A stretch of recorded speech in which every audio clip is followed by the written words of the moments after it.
All right, welcome to Behind the Scenes. In studio today, we have Karen and Gabe from Boardman Township Park. So both of you, why don't you tell our listeners how you started working with the park, sort of your origin stories. So my name is Karen McCollum. I am the Recreation Director and Engagement Director at Boardman Park. I started at Boardman Park in 2003, so I've been there for 20 years. And as Recreation Director, and I actually do have a degree in Recreation and Leisure Studies from Bowling Green State University. So I am doing what I went to school for. Nice. So that's a woohoo. So throughout the 20 years of being at the park, I can see all the changes and the programs and some of the ones that we've had for 20 some years and see the growth. And it's such a cool experience to be a part of. And Gabe? Yeah, my name's Gabe Manginelli. I've been at the park since 2001. Started on the grounds crew part-time. I was just one of those high school guys, pushing a lawnmower. Went full-time after I graduated from college, and then eventually became the supervisor of the grounds and maintenance department. And then when Dan announced his retirement last year, interviewed for his position. And so, moving forward, I'm the park superintendent working with Karen McCullum, and then Angela Davis is also with us. And it's been very interesting, and I do feel blessed to see all the progress the park has made since I started back in 2001 and working with Dan Slagle and everything that he's contributed to our local area park. When I was younger, I really didn't realize it as much until I started traveling out of the area, going on vacations more, and you would look at other small parks and you realize how much that Dan was having us do and the appreciation we were having. And you would start seeing, just the little things. And then even my wife and I go to Disney, we would just always appreciate, that attention to detail that you would see. Right. So, and I contribute a lot of that to my time at the park. So Boardman Park is my home park. I'm there 3 days a week. So I am really familiar with the great job that you guys do. Oh, good. What do you do at the park? Well, we run all the time. Right, and then my son plays Pokemon Go, so we're there for the Pokemon Go events. Those hordes of zombies that are everywhere. That's us. That's wonderful. Yeah, and it's a very active park. You guys have a ton of events that happen there, and it is a phenomenally large park too. So it's what's the staffing like there? How many people you have working? It's actually misleading. Like, it is called the Green Oasis because, when you think of Boardman Park, it is an oasis. It's a hideaway surrounded by 224, the shops, the mall, and when you're in there, you don't realize all the busyness and chaos that's going on around you. So in that little section, there is 69 acres of recreational that we take care of, and then 224. About 227 that are preserved at the park itself, and then we have other outlying properties that would start to add to that. Which always, once again, impressive to see, because everyone just thinks of us as this small park. And once you start adding all the extra parcels over the years, that just make the park itself up and how far back it'll go into the woods and the wildlife we have because of it. But we also have property out by Hopkins Road. Over on Washington Boulevard, we have what used to be Southern Stables, which is always an impressive property. It's a little over 7 acres itself. Was always exciting to go out there. And then just little areas amongst the community where we go out and mow. I have one down the street from me off of Walker Mill Road, Meadow Lane, Baymar, of course. It's one of our smaller ones, but they all add up. With all these different extensions of the park in that area is the size crew. I think Joe was asking us about the size of our crew. We have a very small crew, but we have wonderful, dedicated staff. It's about 20 people that we have, and we'll get a few seasonals that come in and out, depending how the year's going, and a lot of school-age people, so sometimes, they leave or might come back. Yeah, and you mentioned sort of that attention to detail that Disney does, where, even if you have a small staff, they're always present. You always see someone paying attention to either some litter that somebody dropped or immediately jumping on it. It's just a very clean park. Thank you. We try. We try, but we also have to commend our community, because I think people embrace and love Boardman Park, and with having such dedicated community who they take ownership of the park.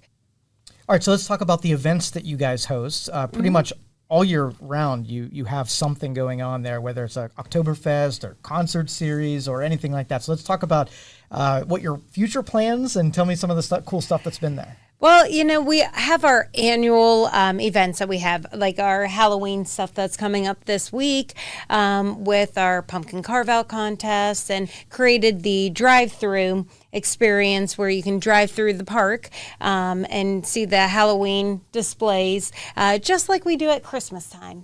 With like Community Christmas, we're excited that we are adding to that event where it's not just decorating trees, which we want to encourage people. This is a cool experience to, create these decorations for the animals to eat, and you as a family decorate your tree. It's so cool.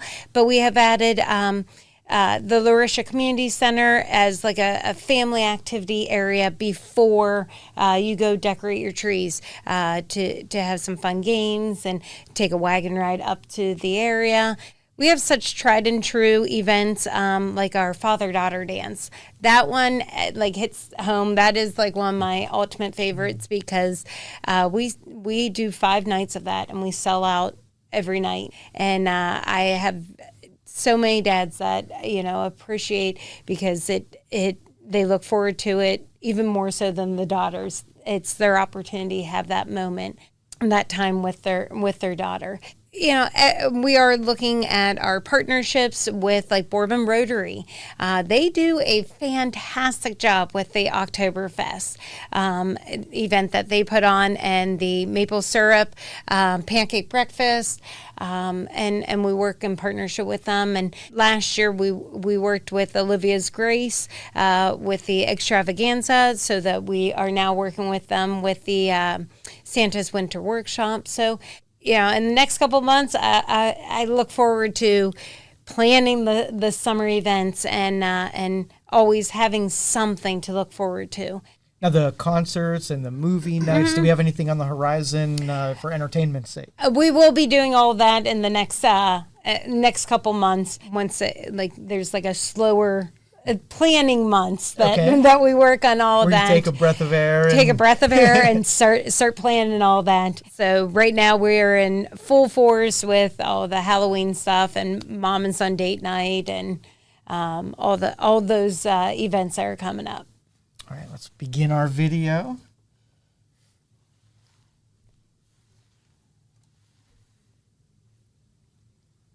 This is the front of the park.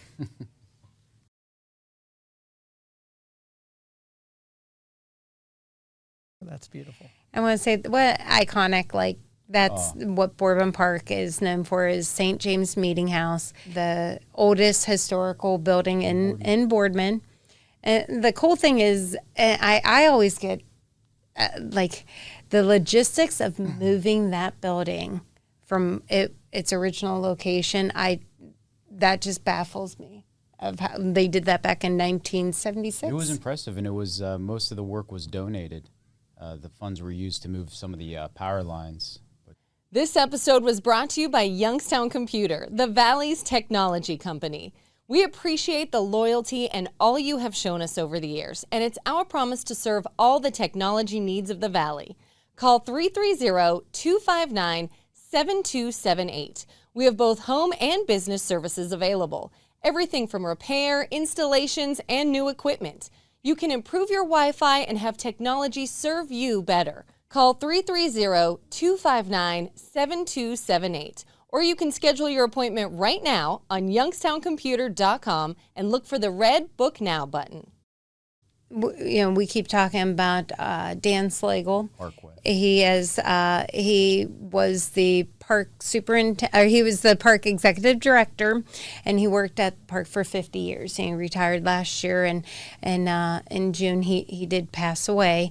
And in his honor, the main drive in Boardman Park is named after him, the Dan Slagle Parkway. That is one of our many wooden displays and inflatable displays that are free, part of the drive-through experience, where people, if you're coming on out and going shopping at the shops or at the mall, you can drive through the park and enjoy that. If you're coming out playing Pokemon Go, it's a scary experience. But we have that 18 hole golf course, disc golf course that people are enjoy that throughout the year. This is our office, Georgiana Parker Center. We had this one renovated probably about 12, 15 years ago. Of course, it's fall, so our large oak trees keep us going. That's what the guys are getting ready to do is kind of blow the leaves around, get them mulched up, and then next week we'll probably start doing the leaf collection. We go through with the truck, suck up all the leaves. And that's Mike. Does a great job. He's been with us for a little over a year now. We have 4 indoor meeting rooms, and then we have 5 outdoor open-air pavilions that people use to rent out for showers, birthday parties, graduations, reunions, a lot of family reunions, because it makes for, like I said before, it's the Green Oasis. We're in the heart of Boardman. So if you can get yourself to 224, you can get yourself to Boardman Park. And you can see like ex-servicemen's, that holds about 50 people. So if you have a smaller family or a smaller gathering, that does have a working fireplace or a outdoor grill, kind of gets you close to the parking lot. Edgewood's in the background there, which of course puts you close to both playgrounds, especially if you have kids in both age ranges. And there's Kids Town. Finished in 1993. I remember when I was in elementary school, we actually were doing drawings of what you would want in a playground. Oh, nice. So to kind of like be there now and seeing it, you're like, oh, okay. You might have been a piece of the design. Yeah. I wanted that climbing wall. And so this is one of our softball fields. Yep. We have 2 softball fields and a hard ball field. But this is the service building where a lot of the shop is going to be located, and our maintenance crew chiefs are going to be in their offices are located back there. Main pole barn. So a lot of our equipment will be back in here. And then our West Pole building has a lot of our tools, sign storage clearly. And then also the extra barn is Rotary's barn. And then those are trees we'll be planting this fall. We picked those up not too long ago. And we'll be planting those. Some are memorials, some are park trees. Just something we do. Some people want to recognize family members that have passed on. We're going to be doing some benches as well coming up. Yeah. Some of our equipment that we use. I've never run this trail before. This This trail actually, when the wetlands kind of expanded, we lost Jenkins Pond kind of grew. So that was Jenkins Trail Pond, or Pond Trail. And then this leads down to our lower pole barn. We also use this as our wood shop area. So in the wintertime, when you see all the picnic tables that are varnished throughout the season, we're redoing the tables, making other tables, redoing the benches. We make the dog park benches. A lot of work actually keeps us going in the winter because most people ask, well, it's the park. What are you guys doing to stay busy? And, I mean, there's a lot. I mean, the wooden pillars are a project an outside gentleman, Tim Chevelle's helping us with. You can see some of our old haunted hayride. That was the covered bridge. We made those trusses in-house. And then right now it's just storage, but this is where we'll be doing all the picnic tables and benches, memorial plaques. How many staff did you say? We have about 20.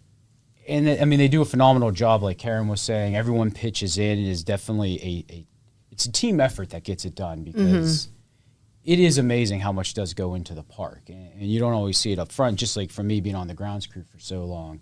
Now to start going into the building, seeing the custodial staff work and everything they do, it's just so impressive. Here's our big gorilla. Getting set up for our pumpkin carve-out contest and our... And that's our bocce court. We put that floor in every year just so it makes it a little easier for Oktoberfest. Karen has a few events throughout the year that we'll put it in for. Baby Bargain Boutique, which is a big thing in the spring and in the fall. Now we're going back into the historical village. Deem's house is on 224. Before 224 was wide and Edgar Deem, who lived there, was a judge, he'd actually hold court on his lawn. And then we always thought it was a story. Well, then one day we had to go up into the attic, clean some stuff out in the loft, just boxes of court dockets and all these old shipping containers. Oh, It no kidding. was really interesting to see going through what he was doing. But it is a nice house. And the house to the left, when he was going past, that is the Dutchin summer kitchen. It's where the Herb Guild ladies or Herb Guild group come and volunteer their time. And inside that building has a lot of the historical artifacts of Boardman. So the Boardman Historical Society has taken that over, and they are. Starting with the beds that you see in front of you is where the herb ladies work, and then you'll see the raised stone beds. And then what they do is they dry out the flowers, and then they always decorate St. James for us. Yeah, at They Christmas do these time. beautiful wreaths that everyone enjoys.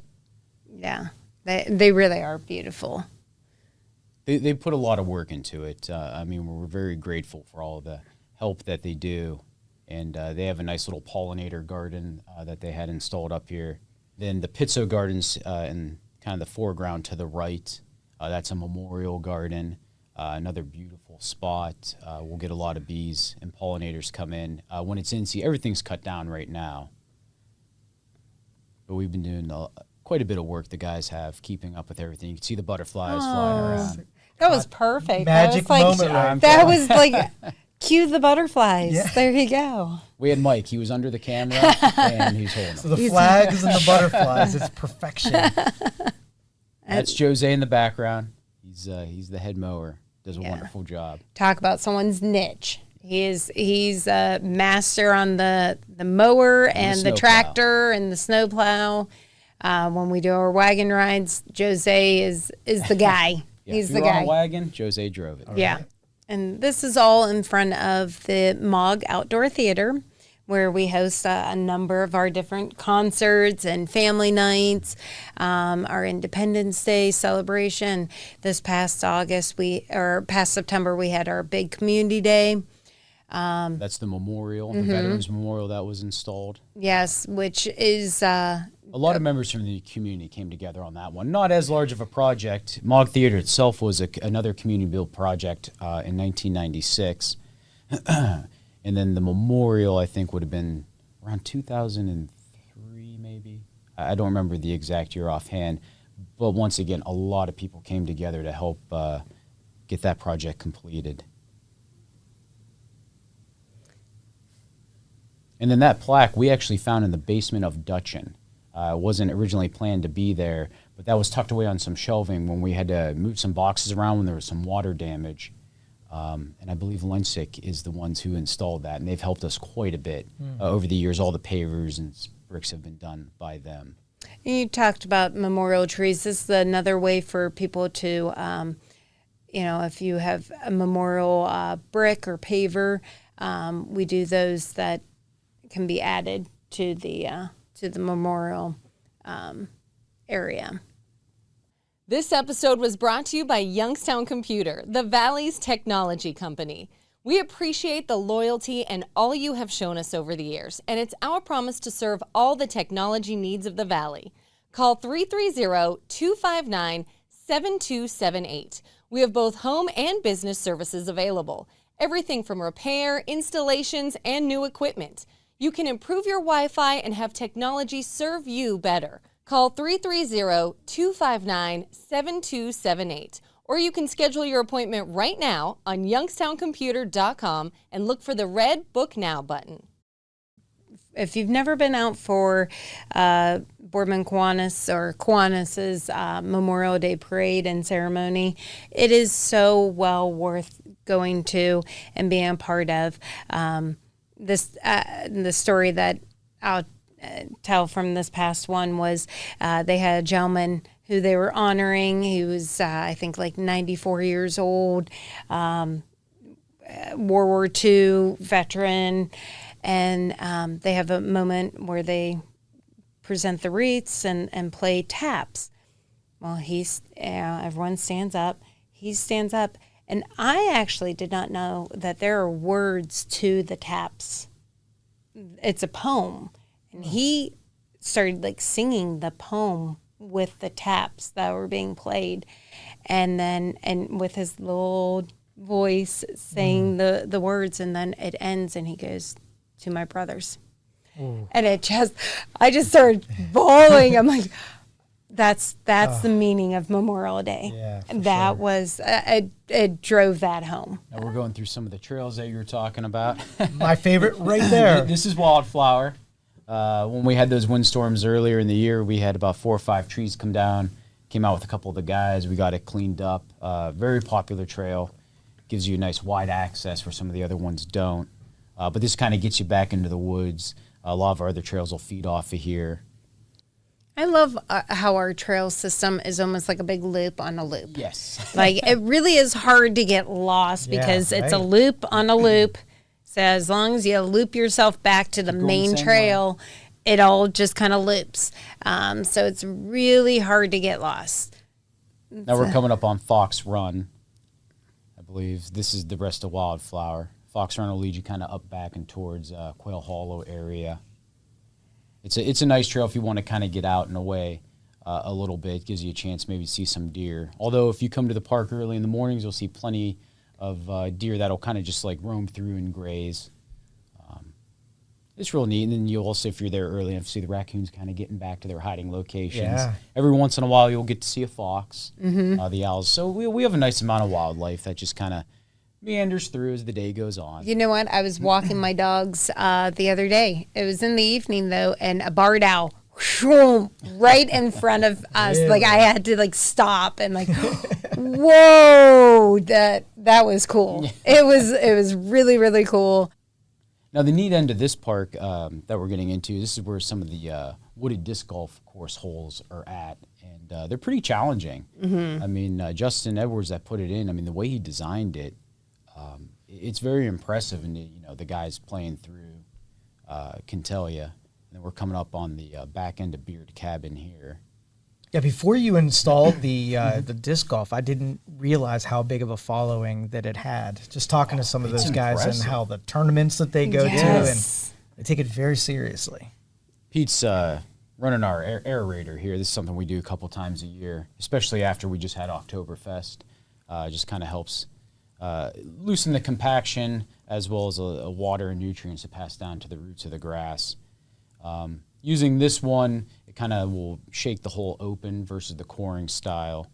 But anytime after Oktoberfest, we always make sure to do it. Springtime, we'll do it as well. And then we'll do the bulk of the park. Because in August, we always have the Mahoning Valley Old Car Club does a car show. So between that and Oktoberfest, you put a lot of use on the turf. So it kind of just helps to keep everything green. Now, do you guys track stats of how many people visit the park per year? No, we have our estimates. Okay, but that's where we figure about 500,000. Dang, that's a big number. Is that between events, daily visitors, tournaments, and then reservations, weddings.